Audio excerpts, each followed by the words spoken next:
The Ensemble podcast is intended for professional financial advisors. This content is created in partnership with our sponsor, Net Wealth Investments Limited, ABN 85090 569 109, AFSL 230975, and is limited to publicly available information. Before acting on any general advice, you should consider whether appropriate and obtain financial advice from a qualified financial advisor. Ensemble does not hold an AFS license and does not provide any financial advice or services or endorse any general advice. If a PDS or IM exists, you should obtain a copy and review it thoroughly before making a decision. AdviceTech. As if it wasn't enough to be across TMDs, Alpha, Beta, Rule of 72, and all the other nuances of financial advice.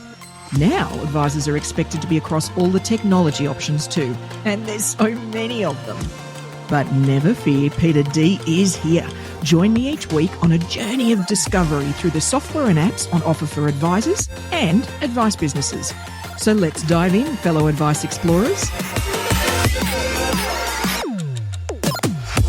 This podcast is proudly sponsored by NetWealth. Imagine a world where you can offer clients access to local and international investments. A world where you can engage with clients meaningfully, backed by powerful data and insights with mobile-friendly technology. A world where you can build business efficiencies through scaled managed accounts and bulk reporting. And a world where you can get all the latest news, research and insights to spot the changes that really matter. Wealth is more than just money. It's about opportunity and progress. A world of opportunity awaits you at netwealth.com.au/woo. Hello and welcome to the Ensemble AdviceTech podcast. I'm Peita Diamantidis, and the guest joining me here today to deep dive into Feezily has a degree in electrical and software engineering. So, you know, a little bit numerous, has been the lead singer in a band and was a 4-unit maths geek like myself. So has probably been traumatized by the Coronius textbook we all had to do when we did 4-unit maths. Right? Remember? See, how funny is that reaction? Somebody who hasn't done 4-unit maths won't know that. But if you picture the worst designed textbook ever with the worst font to make it look like it's an entire legal contract all the way through, that's what that textbook was. It was the most horrific thing. So thank you so much for joining me on the show, Chris Colman. Woo! Thank you. Thank you for that intro. I sound a lot more awesome than I thought I was. Well, that's my job, right, as the host? Absolutely. I do remember Jim Coronius. Right? I remember there was a mistake in the some of his answers in the back of the book, and my mate, who also did 4-unit maths, contacted him because the book said, if you find any mistakes in the book, please contact me. So he rang him and he had a chat. And he acknowledged that it was a mistake that my mate had found. That's fantastic. Yeah. There's even you can Google Coronius and the 4-unit maths textbook, and there's whole sort of, you know, forums of people who've been scarred by to use it. It's so funny. Like these little things, right? It's these little moments that imprint on us. Look, thank you so much for joining us on the show. I'm really keen to dive into the app, but as we always do, before we get started, we get to know you a little better as a user of technology. So share with us, what is your most used emoji? Do you even use emojis? Oh, yeah, I probably overuse one more than any other, and that is the wink smiley. Okay. Put that on most comments I post. Okay, just fair so enough. People know, because there's no ability to convey a jovial nature in a post. So too many people take me too seriously if I don't put that little wink emoji. Right. I view things like emojis as like a soundtrack. In a movie, the soundtrack helps you understand like what's the real tone, you know, what's really happening. And I think emojis are like that in text. It gives you a bit of tone indication. So I agree. I'm right there with you on that. I think it's really important. I'm using them far more in emails now than I ever used to as well, because I just think it's a way to really help somebody get a feel. For those of us that are a bit more jovial, I guess too, we love that stuff. Yeah. And so the second thing we want to know is if you had to delete all but 3 apps off your smartphone, which 3 would you keep? Well, I have to keep Gmail because it helped me communicate with everything. WhatsApp, definitely, because I've got a lot of friend groups on WhatsApp. I couldn't do without that. Yeah. And unfortunately, this one's going to sound boring, but the MyGov ID app. Otherwise, I wouldn't be able to do my BAS, any of my ATO interactions. Oh, I love it. Well, you should be pleased. You're pleased to know that that's not come up yet. So you've done well. You are a unique individual with your need for that app. I think That's we already fantastic. worked that out. Yeah, exactly. Fantastic. All right. So let's dive into Feezily. Now, am I saying that right? Is there a Yes, better way to say that? that's right. Perfect. So Some people mispronounce and call it Feezily. I don't know. They add an R in there. It's like, oh, that sounds like a Batman villain or something. Something in a can you can spray right. on something to Exactly. cool it down. Yeah, or some weird frozen cheese or something that you squeeze out of a can or something like that, right? So for those who haven't heard of it before, I'm sure some will, but in the audience, if they haven't heard before, let's take it up a little level and get a feel for what category does it fall under? Like, is it, where does it fit in the sort of advice tech app space?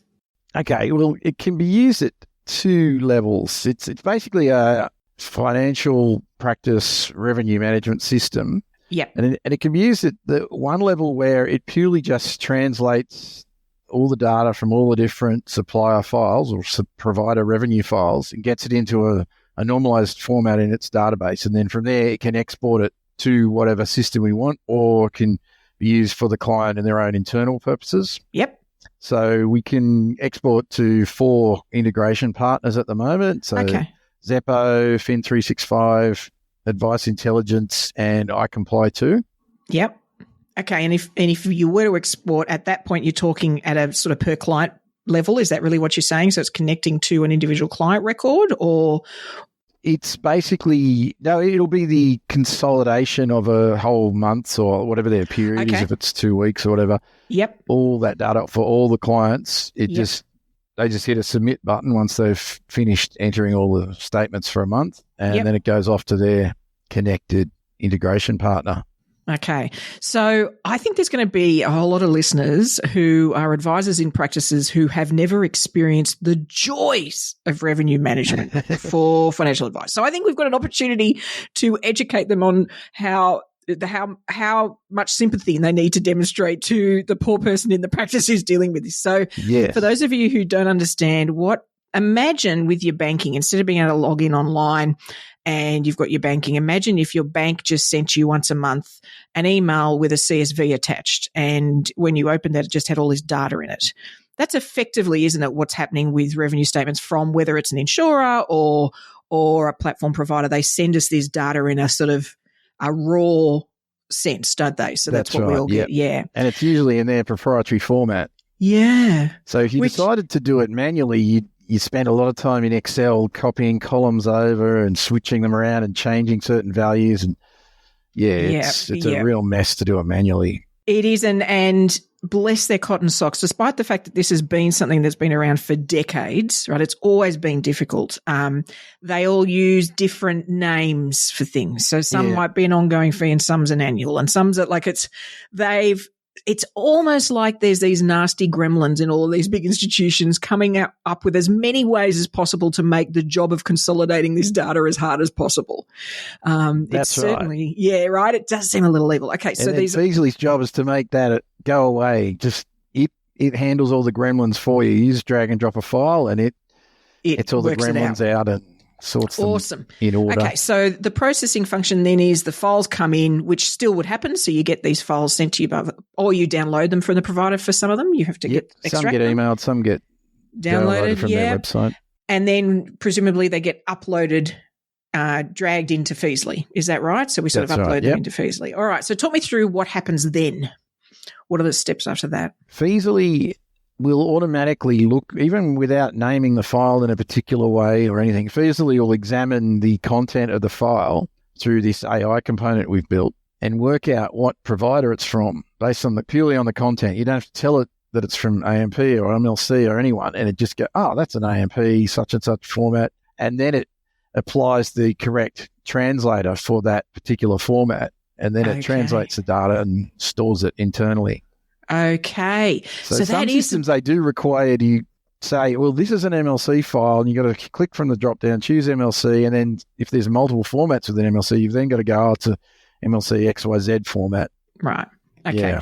And this is particularly, I sort of glimpsed that on the website, and what caught my attention about that is we're all aware of all of the sales and mergers and takeovers and all sorts of things going on. Yes. Once again, bless their cotton socks in the industry at the moment. And one of the victims of that is revenue management, because suddenly it changes or it's slightly different, or the timing, like all sorts of things get messed with when these big deals at a high level go on. And so I was curious about that AI function that might sort of help smooth that out a little for people. That's so right. that there's less clunkiness and files getting rejected and that sort of stuff.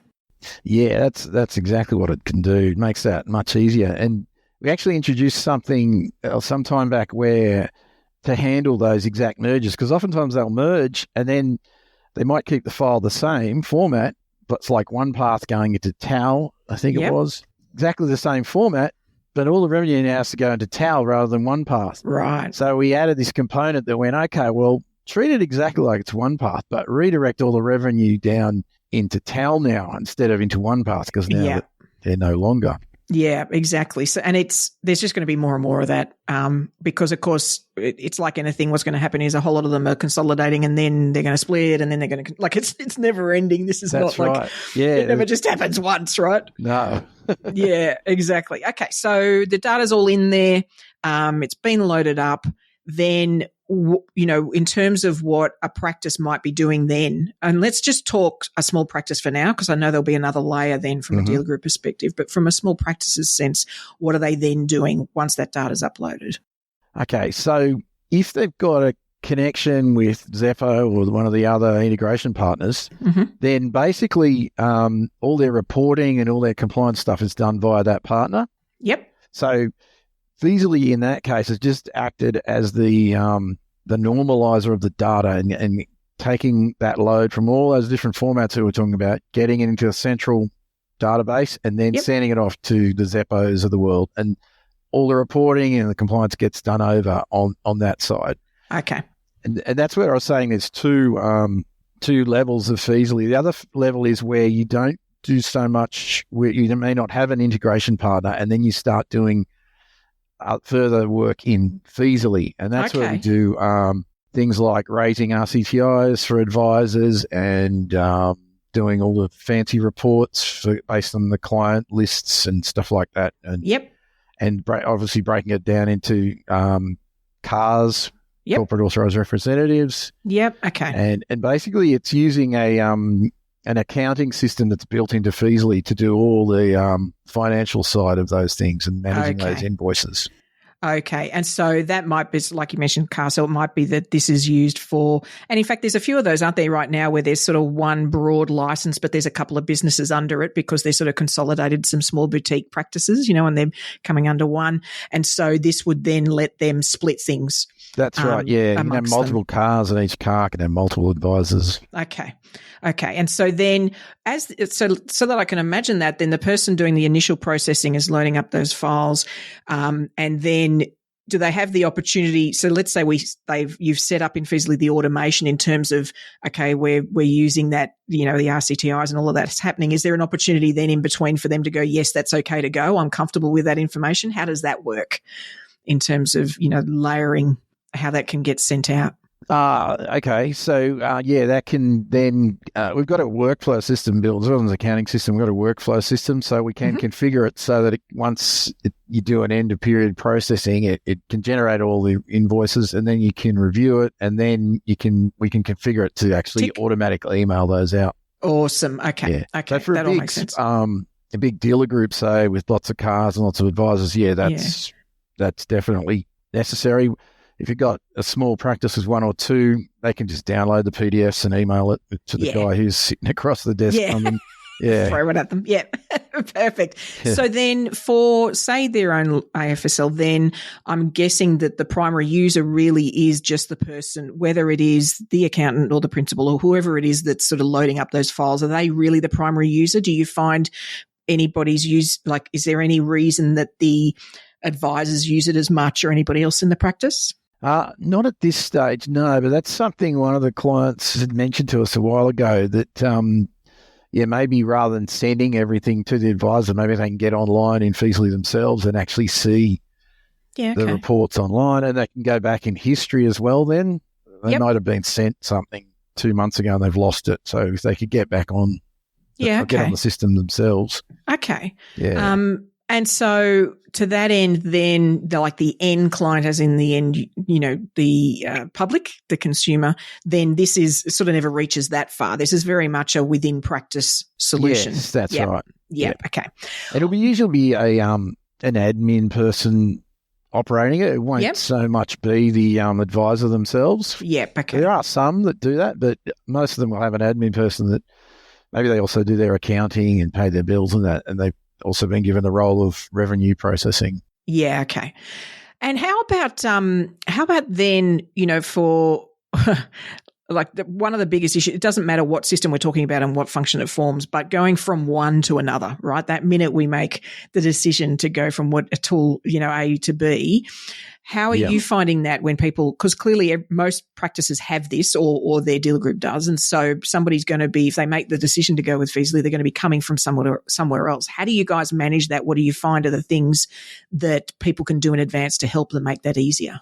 Yeah. So if it's someone who's going to be using the full system and with invoicing and everything, then what we normally set up is a client feed from a client data feed from typically X Plan, or we're establishing one now from Advice Intelligence as well, where those platforms, those CRMs, can give a daily or a nightly dump of their client data set. Yep. And then when we get provider statements in, we have the names already in the database to match to, so I can do name matching. Okay. It only has to do each one once. So you get a AMP file in, you do the matching, it's done once. You only have to do this name match again if a new client's added. Yep. And then so then they'll appear it'll give you a choice of names that look similar to the name you're trying to match to, and it's usually pretty accurate. So you just click and go, yep, that's the one. Yeah, okay. That's all pretty visual. You get your choices on the right-hand side and go, Bill Smith, and there's a Bill Smith there, and if there's only one on Bill Smith, well, you're pretty confident that's the dude, so you accept, and away you go. Yep, okay. And so then in terms of then, for example, so one of the things that historically we've just not been as strong on in advice because I don't really have a good because we were using what we would call commission systems, right? So in the old days, it was all about product, and so it came when it came. But that's a naughty word now, commission. It is, right? And whereas in this environment, then I think pipeline management and, being aware when the fee does get paid, all those sort of things is something we're going to have to do more and more of because more practices are getting paid directly. As an example, right? So they're charging a fee and it's getting paid, those sort of things. So I guess I'm curious about whether it exists now or down the track, you guys, in terms of, can somebody put into the system, hey, I've quoted this to that particular client, we're waiting for that money to come in, like those sort of things. Are they on the development path or do they exist already? Yeah, they're actually there already. You can actually raise invoices from within Feezily for that. So they can raise their invoice to go to their clients, and they can also set up a yearly schedule so that on the 25th of September every year, it'll get a reminder that they've got to pay this client's due for whatever. Okay. And there's also a note section they can put in with each client. They can say, I told them next year I'm going to up it by 2% or something, or 20% for inflation purposes. Yeah. Okay. And so the invoice that goes out is just effectively paper, or is it something that they can, click on a link to pay, or how does PDF at this stage? Okay. Okay. So it's not something that's like the equivalent of, say, a Stripe or Square where the individual could transfer from within the tool. So you guys aren't at that point where a client can sort of, zap money from a link. Not for yet, a fee. no. Okay. But a lot of clients have like an easy debit set up already. Right. So they just continue to use that. Yep. Yeah. Okay. Because it is one of the things that I think it's not very common right now, but I do think a few years, down the track, there'll be more people doing, programs that last 6 months. And so the payments are spread over, 3 equal payments. So, like these sort of things. And we're going to need more and more tools that help us do that without just triggering a task to remind us to send the invoice to follow up that, that's just crazy talk. So I expect those are the sort of things that'll be coming down the track. Yeah. Well, with our process management, like workflow engine that's built underneath Feezily. We've used that in a number of other products that Step Ahead's developed over many years. Yeah. And it's quite flexible. We can automate lots of things. We can actually go into a visual process editor and describe the process and the steps and what it's got to do here, and have decision points where, this didn't work, or if this was set up, go this other way. And so we can visually program the whole process and get that to automatically fire off every year or 3 months, whatever. Yeah, okay. And so I'm expecting then that you probably are indifferent about whether it's advice income or it's, say, mortgage broking or other things. So if a practice is sort of That's right. Yeah, we can do mortgage commissions or insurance or investment fees. Okay. Yeah. So it's sort of, and I'm assuming the tool then just copes with that. It's like, well, it's seen those sort of things enough, and it can process those things. So that's a bit of a positive, so that you're not trying to handle that in multiple places, because that can get a little clunky and difficult. Right. In fact, we designed it from day one to be like that. It was for a lot of the legacy systems, they were hooked into, fund commissions. Yeah. In fact, instead of calling them advisors internally and Feezily, they're called agents. Okay. An agent could be an advisor, could be a broker in mortgage terms, or it could be whatever you want. So we went with this generic agent term, and agent just acts on behalf of someone else. So, okay. Which makes sense. That makes a lot of sense. And in terms of then, I mean, fee disclosure is this big task now we're all tasked with. Is that, and the need to do an FDS and all those sort of things, is that then how you see your integrations with other tools can then use your data, and it feeds into the other tool that provides that? That's right. All functionality. Our four integration partners provide all that side of things at the moment. Yeah. Okay. And so that's part of, I'm imagining, a key part. So let's talk through those. So you mentioned Advice Intelligence and Xplan. So you're doing... No, we're not going... We're getting the client data feed from Xplan, but we don't have data going back to Xplan at this stage. Okay, but cool. Of the four we do send data to, it's Advice Intelligence, Fin365, Xeppo, and iComply too. Okay. Yeah. Okay. And so the fact that you're doing Xeppo means there's probably a whole lot of others, because Xeppo does sort of talk to a whole lot of other tools, then that can give it some extra grunt in that sense. That's right. It's got all the Power BI built in, so... Whatever they want to do, once they're in Xeppo land, they can, go to town. And how, like in terms of, other integrations, is there any others you're working on, or is there anything else that's sort of down the track that's coming in terms of your integration list? We've been in talks with some others. They're the main ones at the moment that are live. We've, in the last little while, we've been really focusing on that whole the completion of that revenue management side. So that's where we've come up, the RCTI generation and that side of things. So automating that's been our something focus. Okay. And look, I think automating those tasks is really important, because it just doesn't require any insight. So it's crazy that we do some of these things manually, because there's no human interaction really required in that sense. Like, we're not going to provide some nuance, right? It's really structured, repetitive, happens every month. So I'm a big fan of anything that automates those. In terms of the practices then you do work with, is there a size, a type, or a way they approach things that works better for, with you guys? Or, is there anything that it really suits, and then others you're like, that just doesn't suit us? No, anyone who we didn't suit, we've done our best to change to suit them. Yep. Okay. It's a great marketing model, that one. The non-niche niche. Yeah.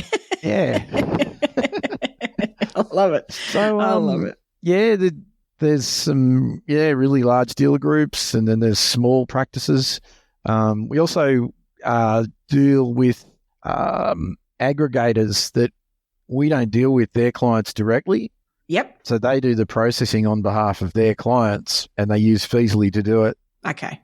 And awesome. It's set up specifically for that. So you can outsource to, say, the Philippines or India, and all of the clients that they have under their books are all available from a drop-down menu or from a menu on the main screen. Yeah. So they want to go in and do client A or practice A. They just click, and then everything from then on they're dealing with client A. Okay.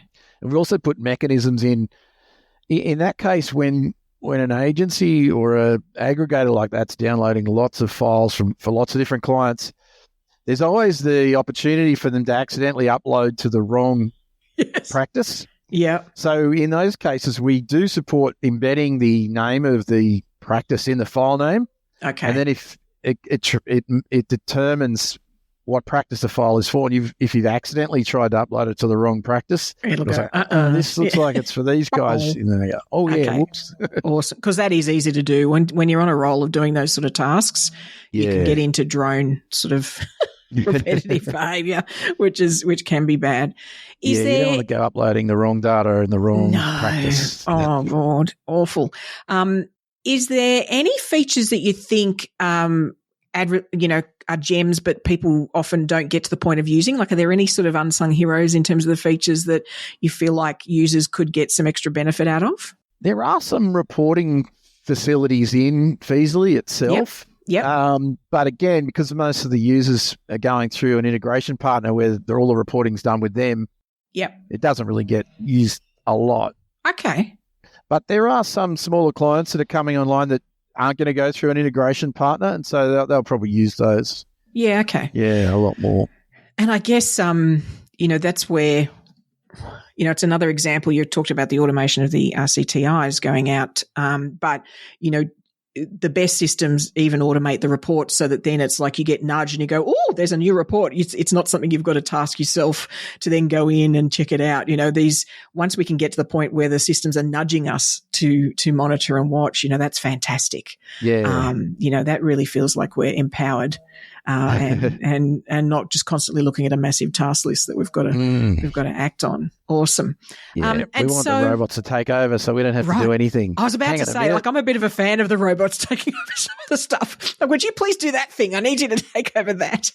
So, what about developments? Talk to me about what's on the path going forward, whether it's in the near future or where you see things going a bit further down the track. That's more of a wish list sort of thing. I'd love it to get to this point.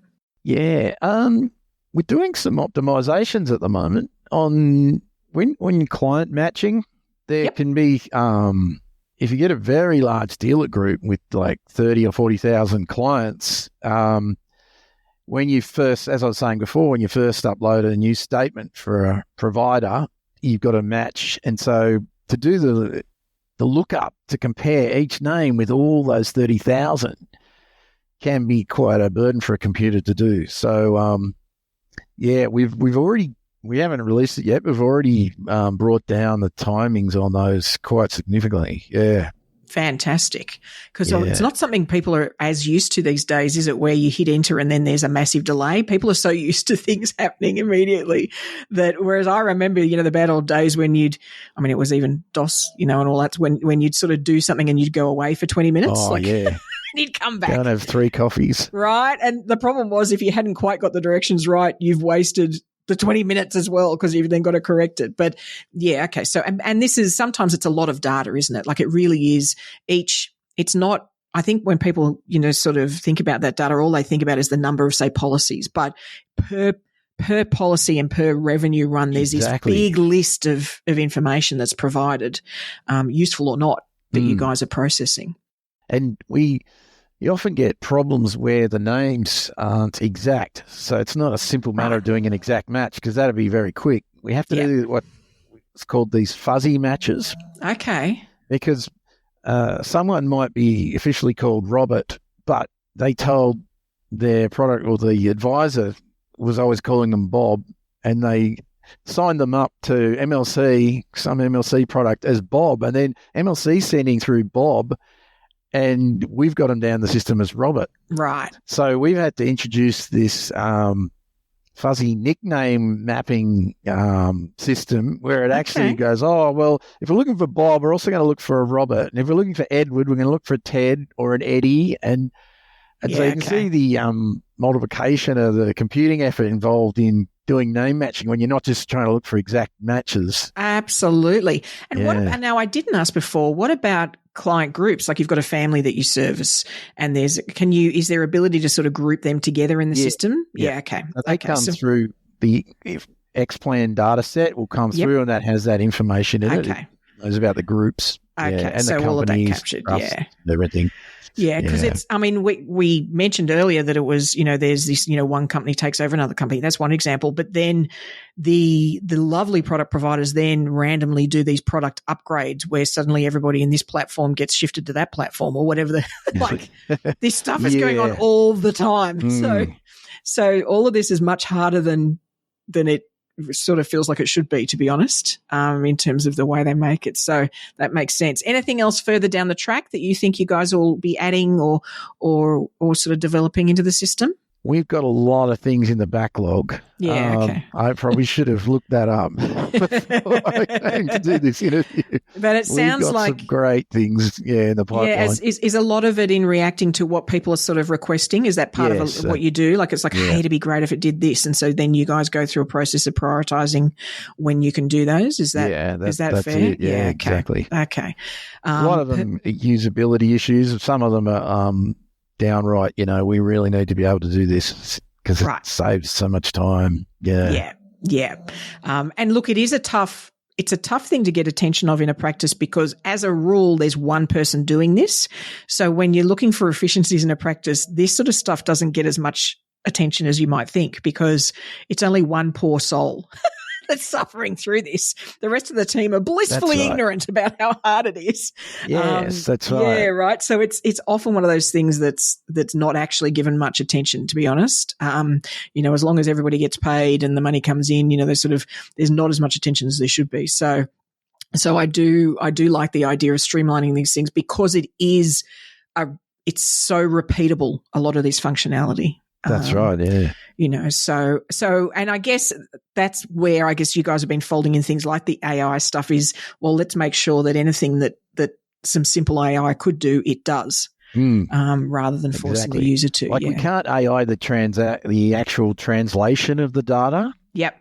Because that's just, AI is not an exact science. And if you get revenues wrong, it's really, really bad. Yeah. If the computer suddenly thinks, this is that when it's not, this is way too risky. Yeah. But the classification of a document to say this is a colonial first state, first wrap file, that it's dead on and it's either that or it's not. Because if it's slightly different, the AI will go, no, I don't know what that is. Yeah. Yeah. And that's the thing I think we probably don't consider enough is and when I say that simple AI, like the application of like if a human would just scan down something to try and identify if it's a type, well then AI can do that. Like you don't need a human to do that. It's not if you're scanning for something and like you say, look for first wrap. Oh, okay, it's there. Okay, well tech can do that. For sure.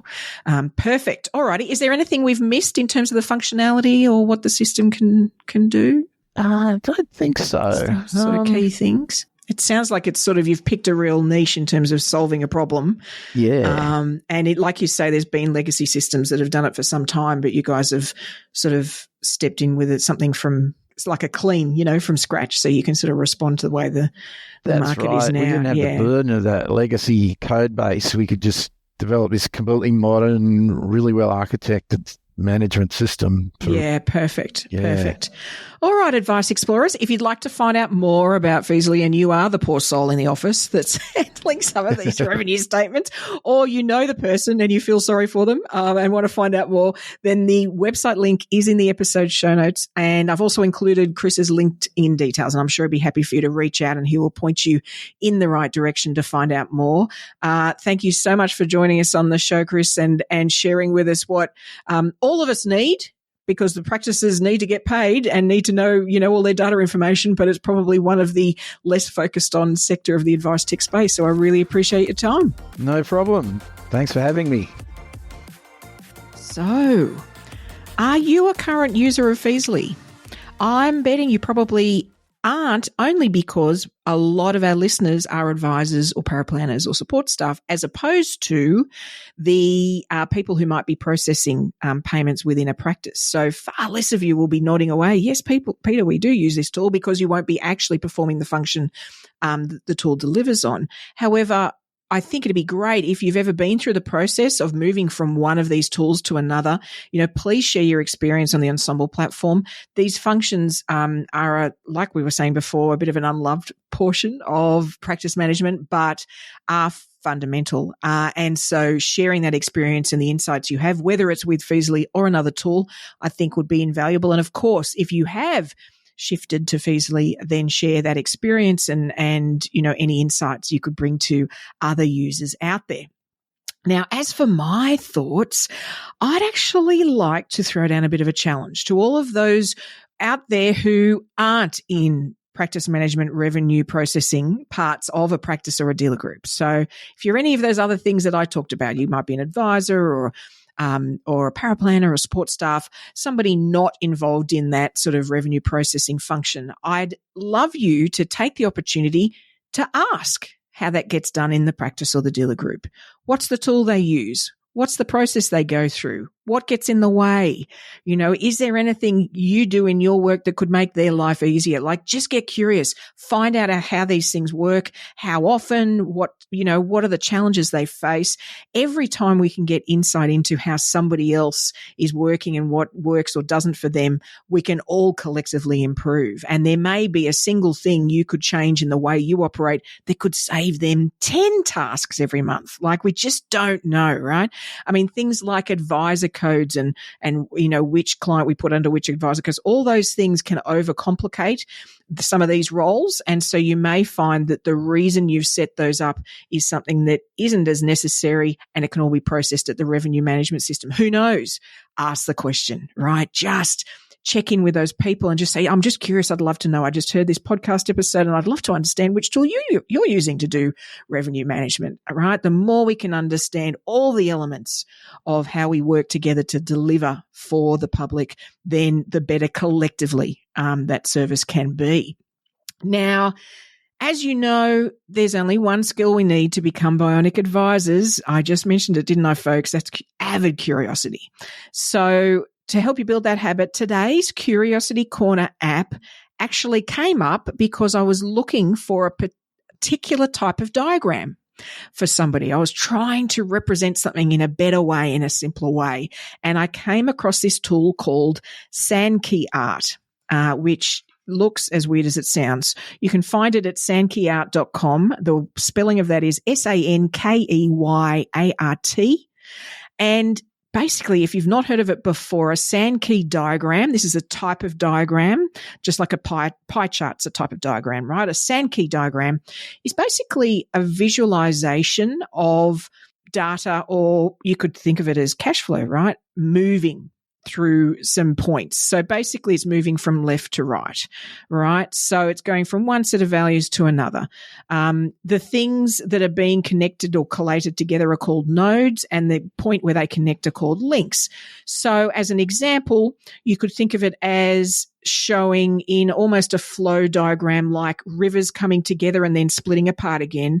The rivers could be a couple's income coming in from two separate places, but then it gets split into all the different places they've got to apply that income, right? So it's something that really easily but concisely actually captures that sort of consolidation of cash flows or balance sheets. I've seen it done for balance sheets, all sorts of things that just break it apart in a far more visual sense.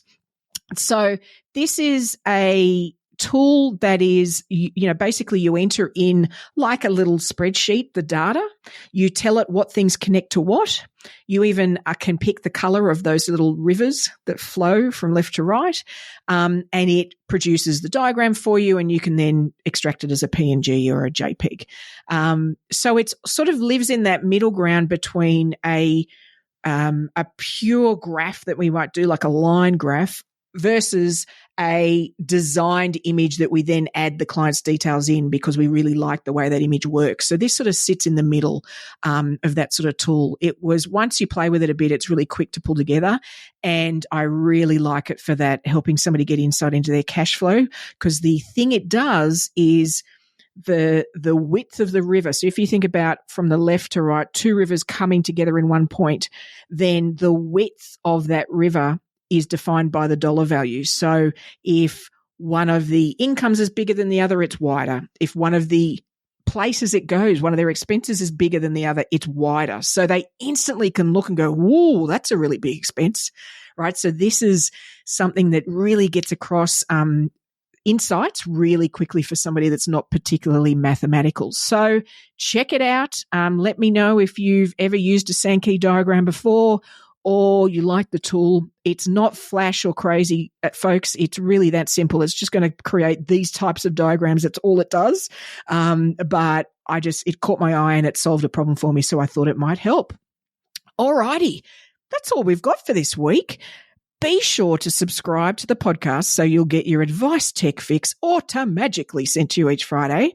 And, if this is sort of sparks some ideas for you and the way you want to challenge things or do things different in your practice, and you feel like you need to get your team together to sort of get that brainstorm humming, then I'd love to facilitate a brainstorm for you. That could even include a team building session so we can help to build their curiosity as a real muscle going forward, and then bring them together to make innovation just an automatic part of what you guys do together. So if that's of interest, please reach out to me on LinkedIn at /PeitaMD. That's PEITAMD. Otherwise, I'll look forward to turning up in your earbuds next week. And remember, Advice Explorers, stay curious.